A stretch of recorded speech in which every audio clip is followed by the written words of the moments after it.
Good afternoon, everybody. What's going on? My name is Stephen Howson, and this is tactical preview of Manchester United's trip to Villa Park to play Aston Villa tomorrow night. Been a bit of a hectic week for us, hasn't it? Hopefully, everybody's now fully aware of what's going on with Full-Time Devils and with Stretford Paddock and the takeover and merger that's happened over with those two channels. And hopefully, everyone's fully on board and behind us. Thank you for all the positive comments that we've seen, because there's been loads.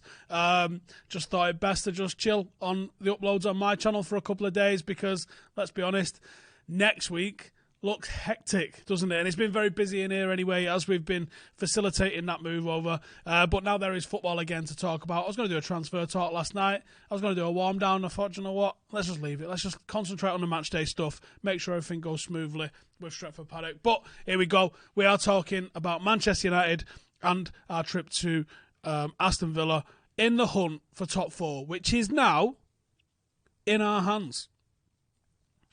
Which feels weird saying. But recent results, obviously Leicester are on a bit of a drop at the moment. Unfortunately for us, Chelsea do look quite strong. Every time we seem to be picking up points, they seem to be picking up points.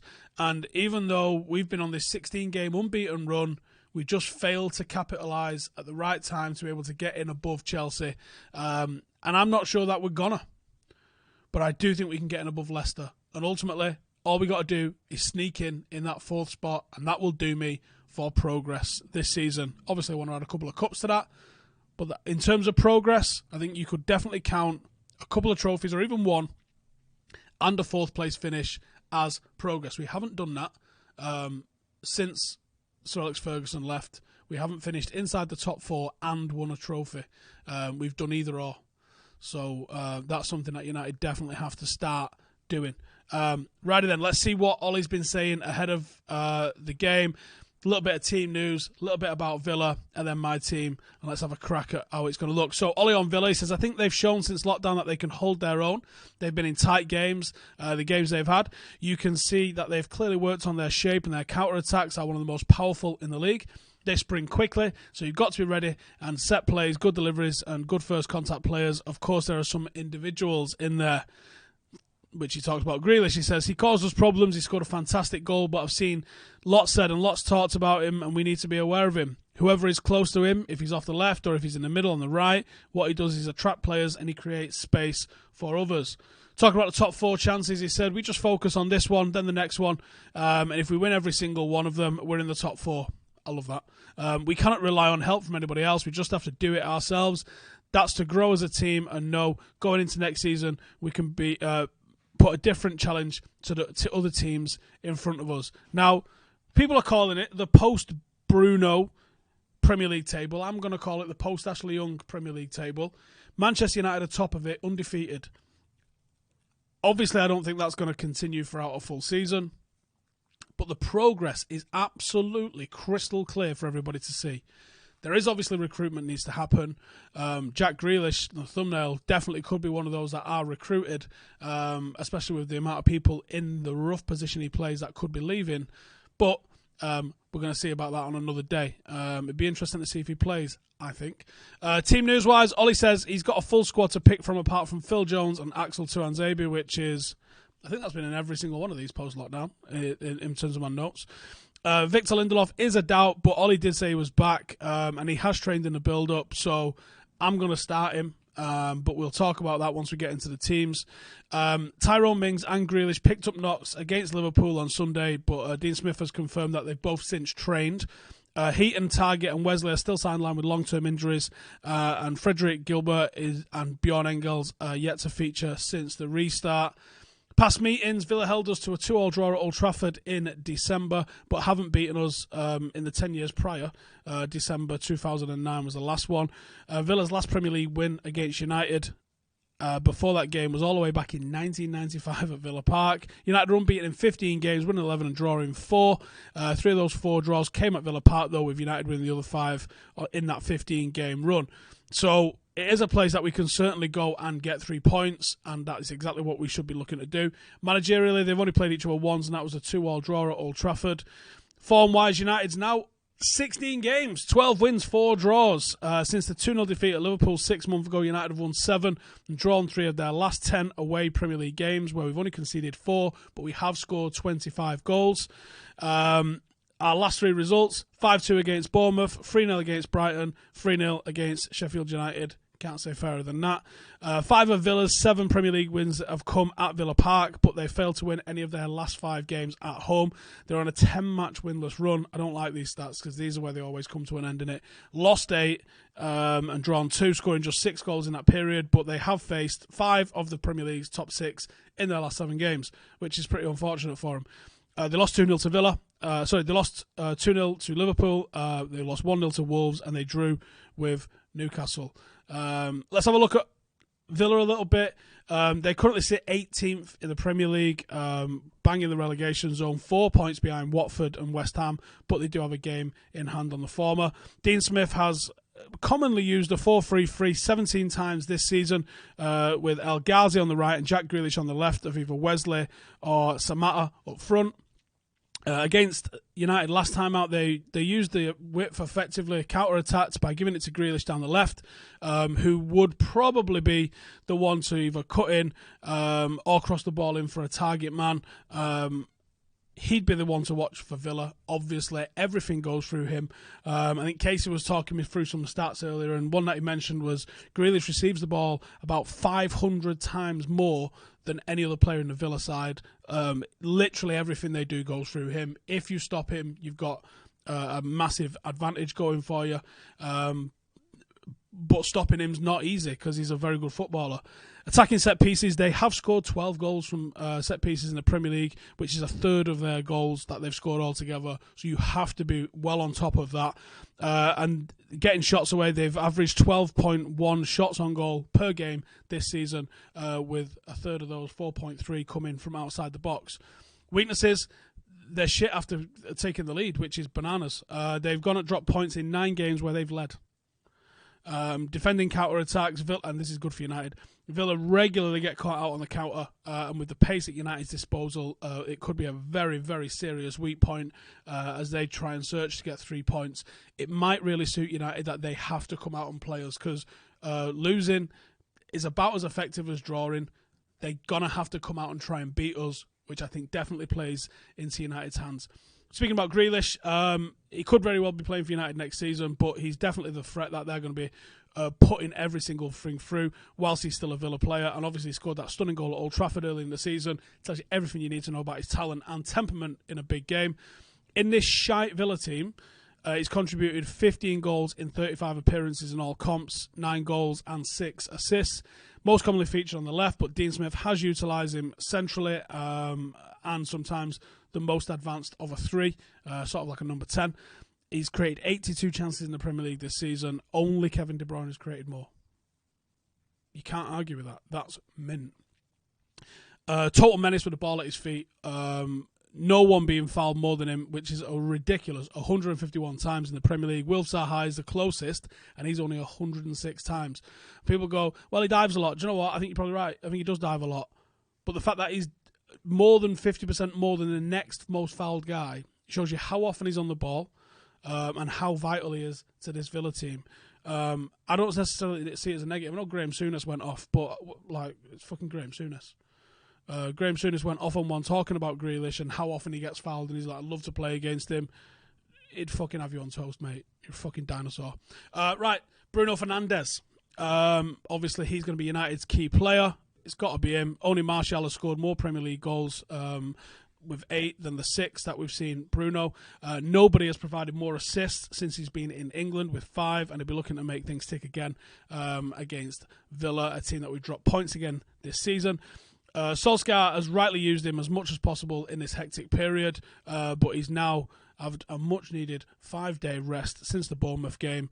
If you take him out of this team, United are down a level. It's as simple as that. So the Reds are going to have to, again, look for him when we're going forward. I actually don't think Paul Pogba's getting enough credit in this. Paul Pogba, we was always looking for the guy that was going to free Paul Pogba up. Actually, the guy that's free Paul Pogba up is the guy doing most of creativity. And what that's allowed Pogba to do is take the pressure off him, take the focus off him, and allow Pogba to play a very, very good game. And I think if Pogba's happy and we can convince him, the duo of those two with a defensive midfielder that's as good as Matic is, if we can find a younger version of him, United have got a formidable midfield. And I've got to give a lot of credit to Paul Pogba because he's really helping what Bruno does work further up the pitch. And I think that I thought they would play in a single pivot midfield three. Actually, it looks like a double pivot with Pogba and Matic both actually taking up a deeper position. It might just mean it looks like that because of how advanced Bruno is with the ball, but the three of them are blending together fucking phenomenally. And I can't wait to see how they do against a bigger team. Got a great test against Chelsea in the FA Cup that I can't wait to see how that goes down. Let's have a look at the starting 11. So here's what I've gone with in terms of starting 11. Not many changes. Of course, I put Brandon in over Luke Shaw. I still think there's a lot of advancements that you can make. And it's also just keeping it fresh a little bit. I don't think we should pick a completely unchanged team again. I have gone with Lindelof. I don't think you're going to see Baye, and I'm not sure who else is fit, so I think it could be Lindelof. I'd love to see us experiment with Wan-Bissaka at centre-half, because I think he could easily do that job. I know he's still learning right back, and he's obviously getting better with the ball going forward at his feet, and he's getting way more effective in the final third. But I would love to see maybe there's a bit of a gap for Ethan Laird to go and have a run out, or possibly even Brandon at right back. If we're really struggling at centre-half, I think you could do a lot worse than Wan-Bissaka. Positioning probably needs a bit of a look at, but when it comes to 1v1 defending, there isn't a better player in the world. 1v1 defending, it's Wan-Bissaka, about 200 miles of fuck all, and then everybody else. So that's what I'm thinking in terms of my starting 11. Of course Greenwood, of course Martial, of course Rashford, of course that midfield.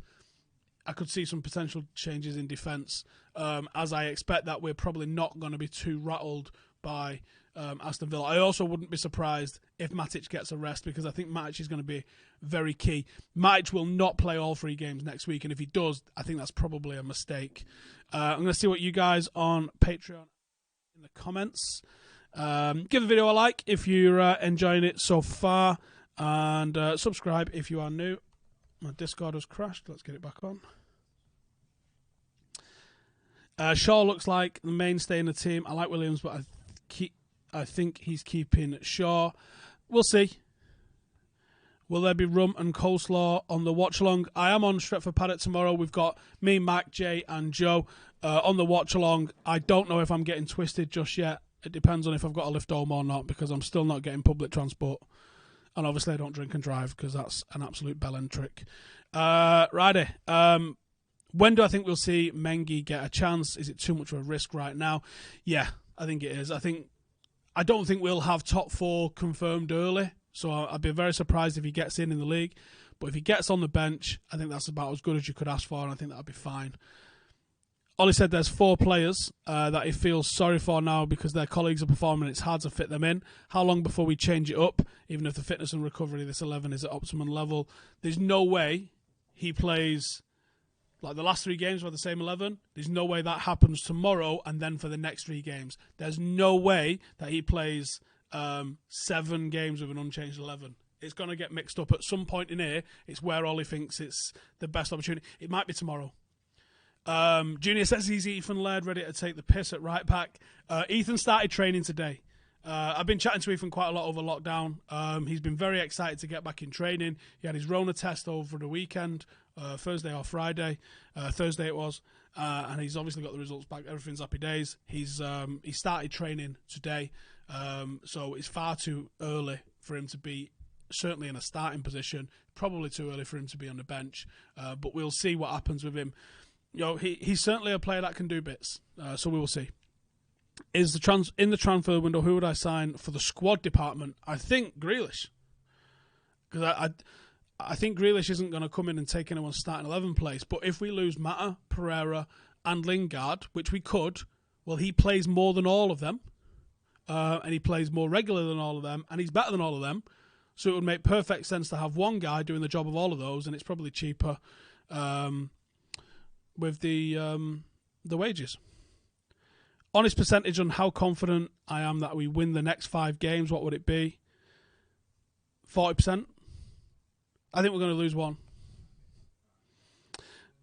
When do I think Laird will start to get some first-team minutes, and how ready is he? Match sharpness might take a bit. I don't know what he's been doing over lockdown. I know he's been trying to keep fit, but match intensity is just different, isn't it? Do I see Jimmy Garner as a long-term solution to Matic's role in the team? He's got to go to a championship team. If he can go and show it at 20, I think he'll probably be next season, in the championship, then he will definitely be able to play Premier League as he gets to 22, 23. There's a wonderful footballer in there and a proper fucking leader and character. But I doubt it's going to be this year, and I doubt it'll be during lockdown. He definitely needs to go and get 30, 40 games in the championship and prove what he's about in adult football, because he's far too good for under 23s.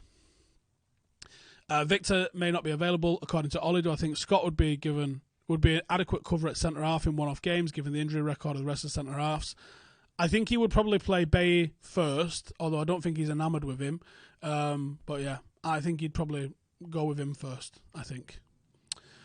With the game against Southampton being a bigger test, would I rest some key players to ensure they are fit for that game?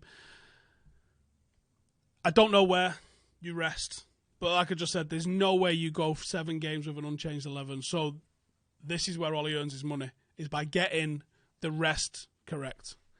Any news on Levitt joining the squad? Not yet. How much can squad depth requirements be eased by a current crop of academy graduates knocking on the door? Well, by the sounds of it, Mengi ain't going to feature next season. He's going to float between the 18s and the 23s because he's still so young. You would expect the likes of Levitt, Laird, Garner, if they're at the club, to get some opportunities. If they're not going to get opportunities, they need to go out on loan. And obviously, if they go out on loan, there's a requirement for someone to backfill into their spots then. Do I think Scott can perform in Matic's role, and do I think Levitt and Garner... How do Levitt and Garner differ from each other? Oh, fucking hell. Right. Scott, Matic's role, he isn't as good on the ball, but he's probably more energetic and probably roughly similar in terms of physicality. I wouldn't be unhappy at seeing McTominay as the third man in midfield, especially against Aston Villa, who look to break fast. He could easily help with that cover. How do Levitt and Garner differ from each other? Garner is way more combative as a midfielder. Levitt is like an Alonso, where he's going to keep it ticking. He's got great range, but there's a niceness about him. There's an edge, but there's like a silky sort of smoothness to the way he plays, quite Carrick-esque, whereas Garner's a bit more Ander Herrera, like a little bit more in your face, a bit dirty, a bit of an edge still, and maybe not got quite the same range in terms of ball and playing ability. Is it time for Ollie to get a 10-year contract? Listen, if he delivers top 4 and 2 trophies, I want fucking written apologies from people. We give an amnesty last week. It's okay. If you say I apologise, we'll accept it. But if you're still on the fence and still going, oh, I don't fucking know if Ollie's the man, by the end of the season, if he's got top 4 and 2 trophies, it's written apology time. Or you can go fuck yourself. What's the likelihood of Grealish overly trying to impress again? Possible, if he plays. Do I think it's time for people to start giving Ollie for the credit he's done? I was watching a kick-off last week, and they seemed reluctant to give Ollie any credit, just keep saying he's lucky to have players such as Fernandes and Pogba.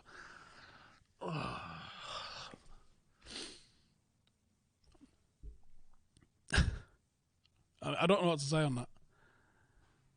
I see some, but Klopp's a genius, right? But Klopp came 8th. So, which is it? People overestimate how much managers do. It's definitely on the recruitment. And some recruitment is fantastic, and some recruitment has really helped, and you can't outmanage bad recruitment. If you could, the transfer market wouldn't exist, and you just get good coaches in. Because look how much money people waste on transfers. If you could just coach a player to be, to go from being fucking Mark Noble to Roy Keane, people would do that. But you can't. Players' ability can be honed, and they can be made to work differently in different formations and different orders and tactics and instructions. But you can't take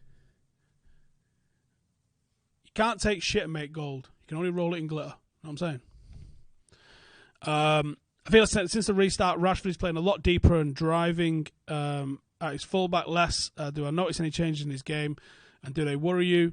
Look, on Marcus, he's doing a role. I know that he's doing stuff to instructions, and I think being a playmaker has been one of the instructions, and he's been very good at it, actually. Since restart, you've seen a lot of playmaking. He's created quite a lot of chances. He should have converted some of the opportunities that he's got, that he didn't, but he definitely should. Villa are without a victory in 9. The longest current winless run in the competition. Don't. I hate this. Do I think the experience of John Terry coaching, do I expect them to be better defensively this season? John Terry was an ordinary defender. He was a pure passion merchant, right? He was a fucking poor man's Wes Brown. Why would you expect... Right, even if you think he was a good defender, and that's on you, even if you think he's a good defender, what makes you think he's a good defensive coach? You don't necessarily have the innate ability to deliver your instructions or know how to organise the defence from a coach's perspective if you was just a good player, if you think John Terry was a good player.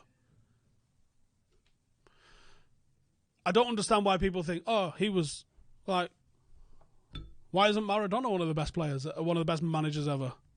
I don't think it works like that. I don't think it works like that in the slightest. I don't know what makes any manager be a good, or any player turn into a good manager. It looks random. It doesn't look like defenders make good managers. It doesn't look like midfielders make good managers, strikers make good managers. Like, it's random, innit? It's properly random. So, who knows? Is the top and bottom of it. Who knows? But, I mean, you say John Terry's, the experience of John Terry coaching, in terms of being a manager, he's not very experienced, is he? I mean, realistically. Do I think with the constant picking of Shaw that Ollie might be giving him a similar test to show his worth over Brandon the same way Ollie gave Pereira his chances? Maybe. The username is J Motti is in my garden, by the way.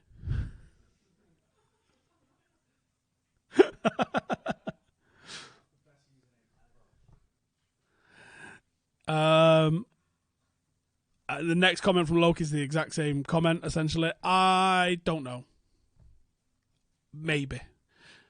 Or they use Lukaku as the example. Very maybe. If you look at actions and words, his actions definitely rock it up, don't they?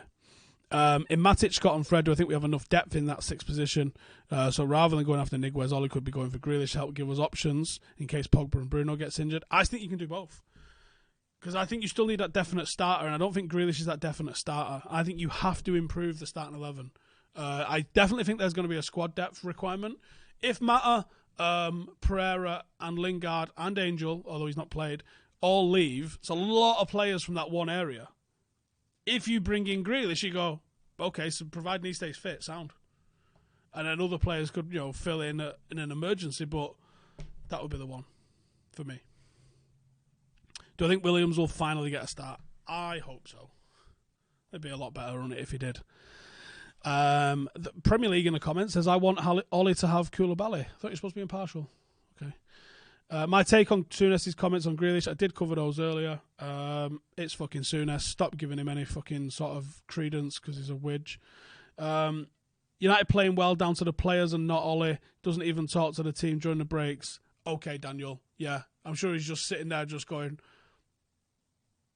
how is it on Ollie when we lose, but us winning's now naught to do with the guy that's in charge of the team? You can't have it both ways. People put far too much emphasis on what a manager does, and certainly, like, what do you want him to do? Go around rubbing legs? It's weird. The team know their instructions. If he's happy with how they're playing, why does he need to go and mither them every couple of minutes? Just because you've got that fucking aerobics instructor on the sideline fucking bumping his junk at everything doesn't mean that that's what a manager has to do. How often did you see Fergie on the sidelines? Couple of minutes a game. That was it. You don't need to be constantly fucking on at your players. Otherwise, it's all going tits up, innit? And even then, does it necessarily matter? Hi, Stephen. Does your hunch still say Ollie wants to replace Martial like it did in January? Yes, because that's what Ollie's literally saying in press conferences, that he wants another striker.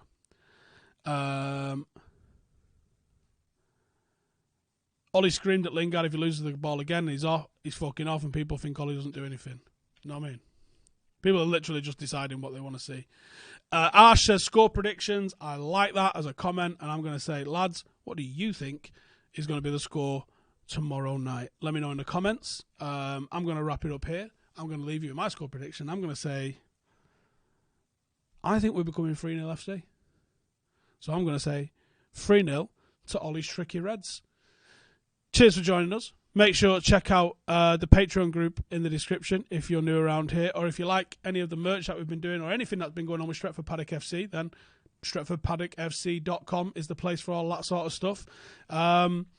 We are still looking for players if you'd like to come and play for us, and if you've not gone and seen the documentary that we put out on Monday, definitely go check that out. And if you're just going to come and stick around for the game, then tomorrow night, about 15 minutes before kickoff, me, Adam, Jay and Joe are going to be on Stretford Paddock doing a watch-along. Come and join us. It's going to be an absolute banger. Laters.